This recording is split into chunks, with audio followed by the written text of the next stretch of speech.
That's not America first. Like, please define America first in a way that says you should take sacks of cash from the Qatari royals. Ryan and Emily of Counterpoints, take a look at this whole Qatari Trump plane fiasco that's unfolding.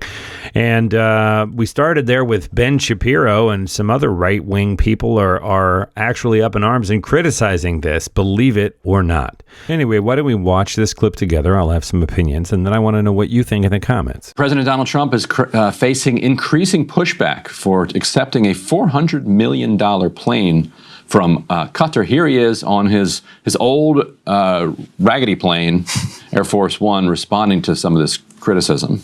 The plane that you're on right now is almost 40 years old.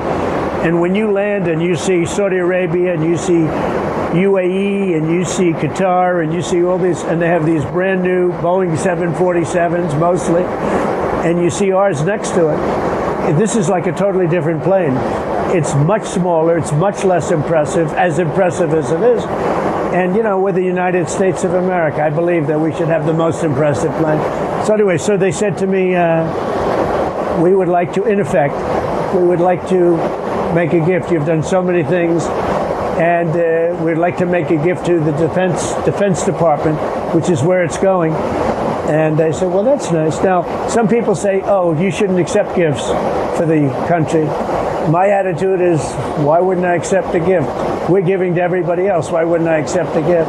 Because it's going to be a couple of years, I think, before the Boeings are finished.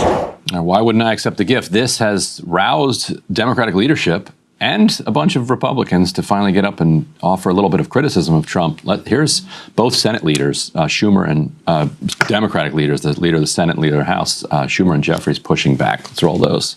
News of the Qatari government gifting Donald Trump a $400 million private jet to use as Air Force One is so corrupt that even Putin would give a double take. This is not just naked corruption. It is also a grave national security threat. So in light of the deeply troubling news of a possible Qatari-funded Air Force One, and the reports that the Attorney General personally signed off on this clearly unethical deal, I am announcing a hold on all DOJ political nominees until we get more answers. And Donald Trump is publicly defending accepting a $400 million flying palace from a close ally of Iran and Hamas? I mean, you can't make this stuff up, which is why even some of his closest MAGA sycophants have made clear this is a plane too far. Close ally of Iran and Hamas. We have a giant military base there. Anyway, here's Ben Shapiro agreeing with Chuck Schumer and Hakeem Jeffries. Let's roll that one. That's not America first. Like, please define America first in a way that says you should take sacks of cash from the Qatari royals who are behind Al Jazeera. It just isn't America first in any conceivable way. If you want President Trump to succeed, this kind of skeezy stuff needs to stop. My problem with taking this plane from Qatar is I do not think the President of the United States of America should sit and fly on a plane purchased with the same money used to murder American citizens. And the most powerful person who's not in the White House in the United States, Laura Loomer, also came out against Trump, put up B3 here, saying, I love President Trump, but this is ridiculous. Come on, get out of here. You can't accept a $400 million gift. And then she dips into her classic Islamophobia. Rare that Ben Shapiro and Laura Loomer agree on something. So. And with Schumer and Jeffries as well. Yes. That is a great summary of how crazy this is. Laura Loomer, Ben Shapiro, Hakeem Jeffries, everyone agreeing on how crazy this is. But I think just quickly, Trump would, to Ben Shapiro, say, oh, it's easy to define this as America first. He just basically did it in the clip that we rolled. He's like, the plane is too small. We're the United States of America, and this makes us have a better relationship with another powerful potential, like, hostile in a potentially hostile area. So he would have no problem answering that question. I think the problem for him at this point is that most people aren't buying his argument. All right, so joining us more to discuss the implications of all of this is Haaretz journalist Amir Tabon. Amir, Thanks so much for joining us. The timing of this, just kind of delightful, just hilarious. Right before he travels first to Riyadh, then to Doha, with a series of historically consequential decisions in front of him, we hear that he's going to be getting this $400 million plane. How is this news being received in Israel? I'm so sorry, but just before this guy speaks, I just expect the voice of Gru from Despicable Me to come out of his mouth. I'm sorry. Back to the serious topics. I'll say two things about it. Number one, you may recall that in February, Prime Minister Netanyahu came to the White House to meet President Trump, and there was a lot of thought in his close circle what they could give him in order to create a good atmosphere and kind of, give him a gift, really, okay? I mean, let's put it in his terms. And eventually they brought Trump a golden beeper, right? Because related to that famous operation in Beirut, with all the Hezbollah beepers that blew up. And so they brought him a golden beeper, pretty small. And there was a whole ceremony where Netanyahu gave it to him. I don't think that made much of an impression. I also don't think it was real gold. It was probably gold fill. And then you look at the Qataris, how they're playing the Trump game. They give him a plane. And God knows what's in that plane. And who would be surprised if there are all kinds of other gifts flying with it? So they know what they're doing in terms of appealing to President Trump. And they're better at this game than anyone else, probably. Okay? I mean, they're not giving him something small. And I have to say, about a week before his trip, I was talking about this with a friend from the newspaper, from Haaretz, Chaim Levinson, who writes about diplomatic affairs. And he mentioned to me that he watched a news segment where a Qatari official was talking about the country's deliberations, whether or not to buy new planes from Boeing or from Airbus, right? Basically American or European.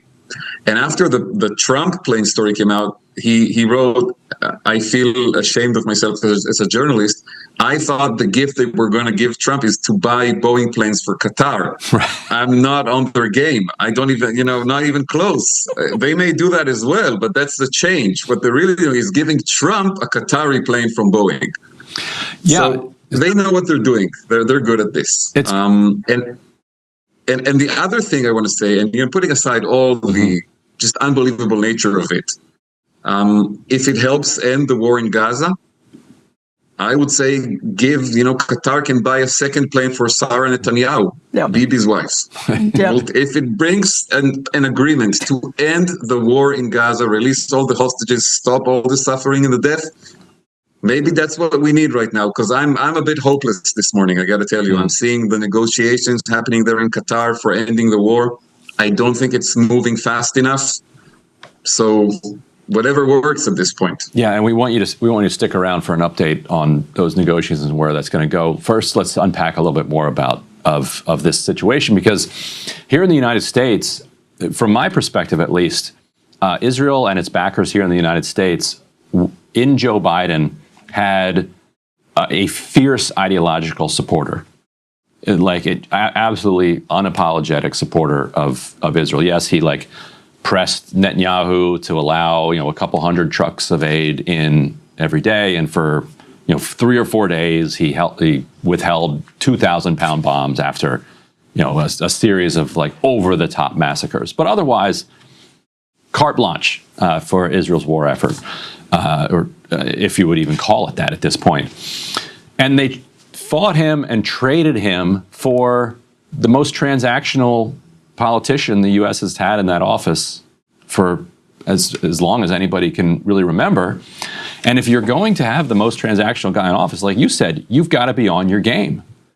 And, gold-plated beepers aren't going to do it. So is there any reflection in Israel about a strategic error, a blindness in throwing out these Democrats who were willing to self-immolate for Israel in exchange for this guy who's you can just be outbid?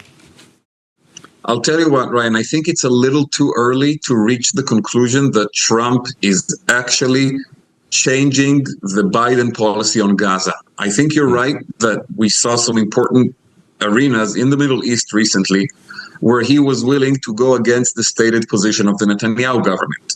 We saw it on Syria.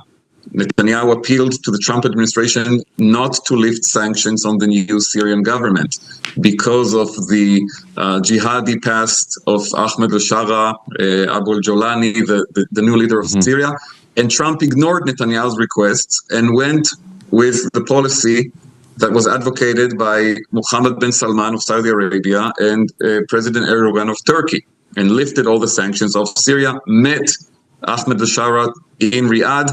And yes, he asked him to join the Abraham Accords with Israel. And I'm sure the new Syrian president told him we'd be willing to consider it once the war in Gaza is over, okay? Because they're not going to do it while Israeli planes are bombing and killing in Gaza. That's just not going to happen realistically.